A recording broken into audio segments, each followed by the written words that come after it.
오늘은 소요리 문답 제84문 함께 나누도록 하겠습니다. 우리 다음 화면 함께 보시겠습니다. 네, 우리 읽겠습니다. 시작. 저희는 어떤 보응을 받습니까? 네, 답도 읽겠습니다. 시작. 각 죄는 하나님의 진노와 저주를 금생과 내생에서 받습니다. 네, 어느 나라를 가든 법이 없는 나라는 없습니다. 그리고 법에 따라서 살아가게 되죠.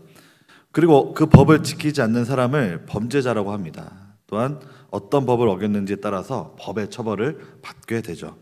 물론 걸리지 않고 들키지 않고 다른 사람이 대신 고발하지 않는다면, 그리고 또한 자신이 자수하지 않는다면 죄를 지은 것에 대해서 처벌을 받지 않을 수 있을지 몰라도 자신이 지은 죄로 인해 마음 편히 살지 못합니다.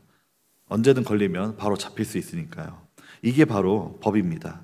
사회 구성원이라면 법이 허용된 범위 내에서 생활을 해야 하는 것이죠. 법치 국가에서 법을 지키지 않고 살아가면 누가 되었든 예외 없이 법의 심판을 받게 됩니다. 이 세상의 법은 이러합니다. 그렇다면 하나님 앞에 지은 이 죄에 대한 것은 어떨까요? 오늘 우리가 함께 그것에 대해서 나눠보는 시간 되었으면 좋겠습니다. 우리 다음 말씀 함께 보시겠습니다. 시작. 선악을 알게 하는 나무의 열매는 먹지 말라. 네가 먹는 날에는 반드시 죽으리라 하시니라. 사람이 지은 죄는 어떤 결과를 갖고 오게 될까요? 최초 하나님께서 아담에게 선악을 알게 하는 나무의 열매를 먹지 말라라고 명하셨습니다. 왜냐하면 네가 먹는 날엔 반드시 죽으리라 라고 말씀하셨기 때문에 그렇습니다. 그때 아담이 선악과를 먹지 않았다면 우리가 지금 이 고생을 하면서 살까 싶습니다. 에덴 동산에는 정말 먹을 것이 풍족했습니다. 정말 많이 있었죠.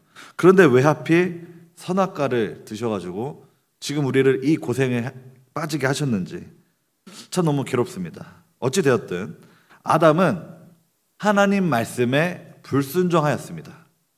그리고 선악과를 먹었죠. 우리 다음 화면 함께 보시겠습니다. 우리 함께 읽겠습니다. 시작. 죄란 하나님의 법을 순종함에 있어 부족하거나 하나님의 법을 어기는 것. 네. 소요리 문답 제14문에선 보시는 바와 같이 죄란 하나님의 법을 순종함에 있어 부족하거나 하나님의 법을 어기는 것이라고 말하고 있습니다. 세상에서도, 우리가 살고 있는 이 세상에서도 세상의 법을 어기게 되면 법에 의해서 처벌을 받게 됩니다. 그렇다면 하나님께서 지키라고 말씀하셨던 것을 어기게 된다면 어떨까요? 당연히 그에 대한 벌을 받게 되겠죠.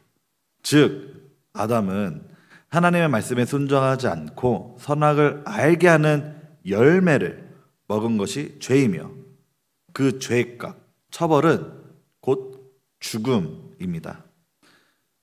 선악을 알게 하는 열매의 효과에 대해서 여러 가지 신학적 의견이 있을 수 있겠으나 가장 중요한 것은 하나님께서 선악을 알게 하는 열매만큼은 먹지 말라고 명하셨고 그리고 그것을 어기면 죽게 될 것이다 라고 말씀하신 것이 중요한 포인트입니다. 하나님께서는 창조주이시고 우리는 피조물입니다. 그렇다면 피조물이 창조주의 법을 따르지 않는 것은 사실 말이 되지 않죠. 우리 인간도, 우리 사람도 창조주를 모방하여 만들어내는 것들이 있습니다. 목적을 가지고 제품을 만들고 사용을 합니다. 지금 우리에게는 이 스마트폰이라는 것이 없으면 이 생활이 너무 불편해졌습니다. 우리 다음 화면 함께 보시겠습니다. 네, 스마트폰으로 인해서 많은 것들을 하죠. 직접 은행에 갈 일이 줄어들었습니다. 많은 일들을 스마트폰으로 통해 처리합니다. 웬만한 회의도 카톡 단톡창에서 회의를 하죠. 여러분 이게 고장나면 어떻게 되죠? 순간 나의 모든 업무가 정지가 됩니다. 그래서 고칩니다. 고장이 나면 그러다가 이제 사용을 하지 못할 정도로 고장이 나면 결국 버리겠죠. 그리고 다른 새로운 핸드폰으로 아마 갈아탈 겁니다. 자, 이렇게 이 스마트폰이라는 것도 우리가 이 목적에 맞게끔 만들어서 사용을 하고 있는데, 자, 그렇다면 우리 사람도, 여기 있는 모든 계신 분들도 하나님께서 목적을 가지고 창조하셨다라는 것입니다. 바로 하나님을 찬양하며 그 말씀에 순종하며 살아가는 것이죠. 우리 다음 말씀 함께 읽겠습니다. 시작. 이 백성은 내가 나를 위하여 지었나니 나를 찬송하게 하려 함이니라. 아멘. 이 백성은 내가 나를 위하여 지었나니 나를 찬송하게 하려 함이라. 하나님께서 우리를 창조하신 목적은 바로 하나님을 찬양하게 하기 위함입니다. 자, 우리 다음 말씀도 함께 읽겠습니다. 시작. 너희는 내 계명을 지키며 행하라. 나는 여호와이니라. 레위기 22장 32절 말씀. 너희는 내 계명을 지키며 행하라. 나는 여호와이니라. 하나님께서 이렇게 말씀하셨습니다. 내 계명을 지키며 행하라. 이 두 말씀처럼 우리는 하나님의 말씀, 계명을 지키며 살아가야 하고, 또한 하나님을 찬양하도록 창조되어졌습니다. 우리의 목적은 바로 이 두 가지인 것이죠. 저희 다음 화면 함께 보시겠습니다. 함께 읽겠습니다. 시작. 하나님의 진노와 저주를 금생과 내생에서 받는 죄. 자, 그런데 아담은 하나님께서 처음으로 주셨던 명령에 불순종하니 그 값을 치르게 되는 것입니다. 바로 1번, 하나님의 진노와 저주를 금생과 내생에서 받는 죄. 이것들이 구체적으로 어떤 것들이 있는지 이 시간 함께 또한 살펴보겠습니다. 아담의 단 한 번의 불순종으로 인하여 우리 인간에게 죄가 들어왔는데, 이 죄의 결과 값이 무척 처참합니다. 무척 잔인하고 무척 우리를 힘들고 괴롭게 하였습니다. 자, 첫째, 아담과 하와는 눈이 밝아졌습니다. 그리고 자신들이 벗은 줄을 알고 무화과 나무 잎을 엮어 치마로 삼았죠. 여기서 눈이 밝아졌다라는 것은 좋은 의미가 아닙니다. 자격지심과 왜곡, 편견 등의 나쁜 의미로 밝아졌다라는 것입니다. 이것이 바로 하나님의 진노와 저주의 첫 번째 결과입니다. 두 번째, 아담과 하와는 그들을 찾으시는 하나님의 낯을 피해 동산나무 사이에 숨어 있었습니다. 그들은 그 죄로 인한 더러움 때문에 거룩하신 하나님을 만나 교제하는 것이 부담스럽게 되었습니다. 책임을 받을 것이라는 이 두려움, 이것이 결국 하나님을 피하고 싶은 대상으로 만들게 되었다라는 것이죠. 이것이 바로 죄의 결과입니다. 아담의 범죄 이후 모든 사람들이 하나님과 깊이 교제하지 못합니다. 멀리 피하고 심지어 하나님을 부정하기까지 합니다. 이것이 다 바로 죄의 결과입니다. 자, 세 번째, 자신의 지은 죄를 남의 탓으로 돌립니다. 아담은 하와가 나무 열매를 줘서 먹었다고 하와에게 책임을 돌렸습니다. 아담이 하와가 창조되었을 때 하나님께 뭐라고 했죠? 이는 내 뼈 중에 뼈, 살 중에 살이요. 이렇게 아주 이렇게 행복해했습니다. 그런데 이런 일이 생기니 바로 남 탓 시전을 해버렸습니다. 바로 남의 편이 되어버린 거죠. 그리고 하와는 뱀이 자기를 유혹하여 열매를 먹었다고 뱀 탓을 하였습니다. 하나님과 같이 되고 싶었던 그 욕심을 부렸다라는 사실을 숨긴 채 핑계와 거짓말을 대기에 급급했던 것이죠. 죄에 빠진 사람은 이렇게 자기 중심적이며 남 탓맛을 하며 살게 됩니다. 네 번째, 여자의 후손은 뱀 및 뱀의 후손과 원수가 되었습니다. 하나님은 바다의 물고기와 하늘의 새와 가축과 온 땅과 땅에 기는 모든 것들을 다스릴 거라는 사실 우리 사람에게 주셨습니다. 그리고 복을 주시면서 생육하고 번성하여 땅에 충만하라, 땅을 정복하라, 바다의 물고기와 하늘의 새와 땅에 움직이는 모든 생물을 다스리라 라고 말씀하셨죠. 그런데 이제는 지금은 하나님의 결정적인 도움 없이는 전복하고 다스릴 수 없습니다. 심지어 다스려야 될 그 동물들에게 의하여 인간은 이제 목숨의 위협을 받게 되는 상황까지 이르게 되었죠. 이것이 바로 죄의 결과입니다.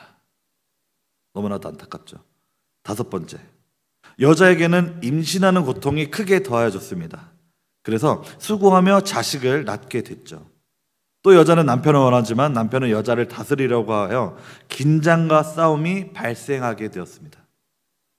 임신은 축복이지만 임신을 하게 되면서 오게 되는 그 출산의 고통과 부부 사이의 긴장과 싸움으로 인한 이 모든 고통들은 사실 자연스러운 것이 아닌 바로 죄의 결과물입니다. 그리고 여섯 번째, 이 땅도 저주를 받았습니다.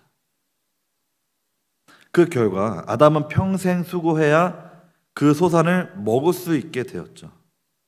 모든 생물의 먹거리를 제공하던 땅에는 가시덤불과 엉겅퀴가 생겨나게 되었습니다. 이제 아담은 죽을 때까지 얼굴에 땀을 흘려야 먹고 살 수가 있게 되었습니다.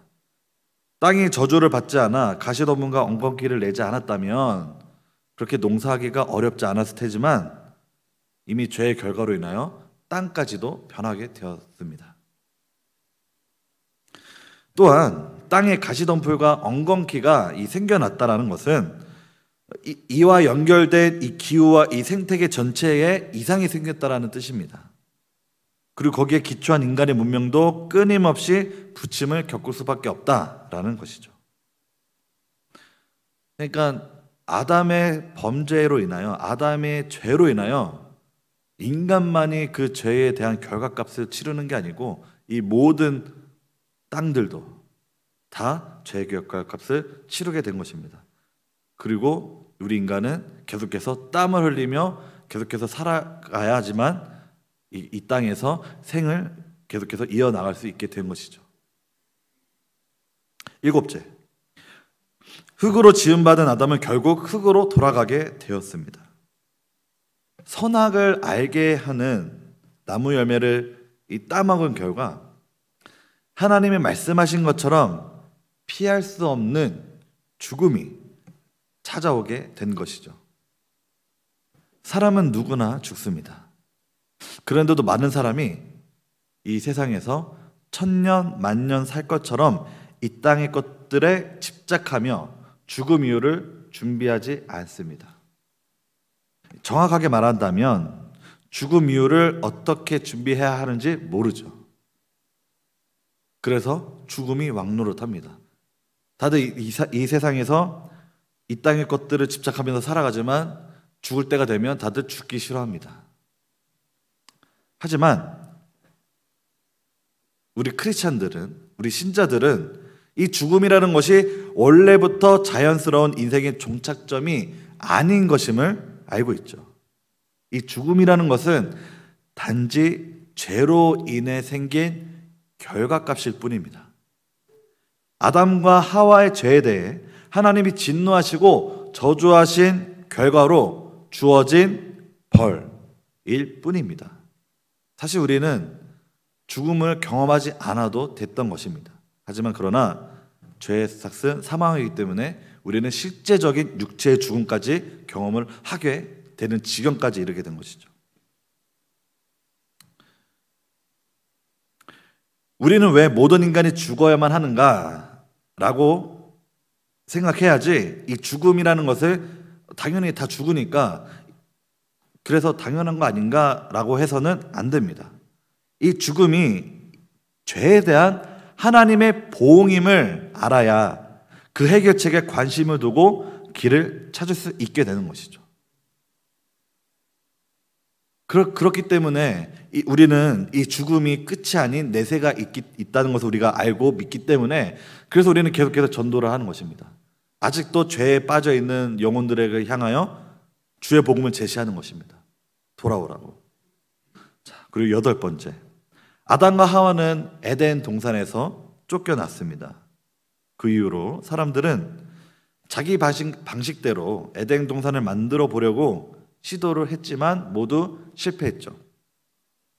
땅이 받은 저주, 그리고 남자와 여자가 받은 저주를 해결하지 않고는 절대로 에덴 동산을 만들 수 없습니다. 만약에 지상낙원을 만든다 할지라도 사람이 늙고 병들어 죽으면 아무 소용이 없습니다. 사람은 분명 하나님의 진노와 저주와 아래에 있다는 것이고, 그걸 깨닫고 돌이키지 않는 이상 영원한 죽음만이, 육체의 죽음을 뛰어넘어 영의 죽음만이 기다리고 있는 것입니다. 우리 인생 전반에 깔린 하나님의 이러한 진노와 저주를 모르고 인생을 살만한 것으로 생각한다거나 사람이 꽃보다 아름답다고 칭송한다는 것은 사실은 어리석은 것일 수 있습니다. 이는 본질은 뒤로 하고 현상에만 집착하는 근시안적인 관찰일 수 있겠죠. 사람은 하나님의 형상으로 지음받았기 때문에 분명 꽃보다 아름다운 건 맞습니다. 그러나 죄로 인해 비참하게 늙고 병들어 죽어가는 모습은 사실 꽃에 비할 게 못되죠. 떨어지는 꽃잎은 향을 품어 아름답지만 썩어가는 인간의 육신은 역겨운 냄새를 풍기며 비참하게 흙으로 돌아갈 뿐입니다. 이렇게 죄의 결과값은 아주 참담합니다. 너무나도 역겹고 너무나도 인간을 괴롭게 만드는 것이죠. 그리고 인간을 인간답지 못하게 만드는 것입니다. 개혁주의 조직신학에서는 이렇게 설명하기도 합니다. 인간이 하나님의 형상대로 지음을 받았다고 하나 죄의 타락으로 인하여 하나님의 형상이 형태만 일부 남아있을 뿐이지 심하게 찌그러져 있고 사실은 형태를 알아보기도 힘들 정도다라고 설명을 하고 있습니다. 이 죄라는 것이 심각한 것도 있고 덜 심각한 것도 있겠죠. 살인죄는 심각합니다. 그러나 절도죄는 무엇을 절도했느냐에 따라서 심각한 수준이 나눠지기도 합니다. 그런데 이런 심각하고 덜 심각한 거하고를 떠나 이 죄라는 것 자체가 사실 우리 인간에게는 원래 없었던 것입니다. 아담의 불순종으로 인하여 들어오게 된 것이 죄입니다. 사실 우리 인간에게 없었던 겁니다. 이 아담의 불순종으로 인하여 들어오게 된 이 죄는 무엇을 막론하고 그 결과값은 사망에, 우리를 육신의 사망, 영의 사망에 이르게 한다라는 것입니다. 하나님과의 관계 단절을 의미합니다. 이것이 바로 인간에게는 아주 치명적인 것입니다. 이 앞서 나열하였던 것들이 바로 아담으로부터 들어온 이 죄에 대한 결과값들입니다. 그만큼 죄라는 것은 하나님과의 관계 단절과 또한 전반적인 우리 인간의 지위를 떨어뜨렸으며 고귀한 하나님의 형상대로 지음받은 우리는 그 하나님의 고귀한 형상이 알아보기 힘들 정도로 망가졌다. 그래도 하나님의 형상이 알아보기 힘들 정도로 찌그러져 있지만 그래도 남아있기 때문에 인간에게는 이 양심이라는 것도 있고, 그래서 법을 만들어 사회 질서를 세우기도 하며 문명을 이루어가고 국가를 세우고 하는 것입니다. 하나님의 형상이 없다면 이렇게 살아갈 수 없었겠죠. 그냥 야만인처럼 다 때려 부시고 약탈하고 했겠죠. 하지만 그래도 어느 정도 하나님의 형상이 있기 때문에 그 하나님의 형상을 따라 어느 정도 그래도 이렇게 문화도 이루고 질서도 만드는 것입니다. 많은 사람들이 이 찰나와 같은 인생에서도 아름다움을 발견합니다. 인생은 아름답고 이 세상은 너무나도 멋진 곳이다 라고 말을 하기도 하죠. 죄로 인해 그리고 하나님의 진노와 저주 아래에 있는 이 인생과 이 세상이 이렇게 아름답고 멋질 수 있다면 하나님의 진노와 저주가 없는 이 세상은 얼마나 더 아름답고 경이로울지 상상할 수도 없습니다. 너무나도 우리가 살고 있는 이 현실이 쉽지 않기 때문에 정말로 이 하나님 나라가 얼마나 아름답고 좋을지 상상도 할 수 없습니다. 크리스찬은, 신자는 하나님의 진노와 저주가 거친 세상을 꿈꿔야 합니다. 우리 다음 말씀 함께 읽겠습니다. 시작. 종은 무리여 무서워 말라. 너희 아버지께서 그 나라를 너희에게 주시기를 기뻐하시느니라. 성경은 하나님이 그러한 세상을 우리 신자들에게, 우리 크리스찬들에게 주기를 기뻐하십니다. 주시기를 기뻐하십니다. 바로 하나님 나라의 확장인 것이죠. 하나님의 법과 하나님의 방식이 이 세상에서 현실이 되고 실현이 될 때 바로 그것은 하나님 나라가 확장이 되는 것입니다. 그래서 하나님께서는 죄에 있는 우리를 구속하기 위하여 예수 그리스도를 이 땅에 보내셨고, 우리는 예수 그리스도의 생애와 죽음을 통한 그 대속 사역과 또한 그 사역의 유익을 우리에게 적용하시는 성령을 통해 그러한 세상을 믿음으로, 하나님 나라를 믿음으로 받을 줄 믿습니다. 죄는 우리에게 하나님과의 단절,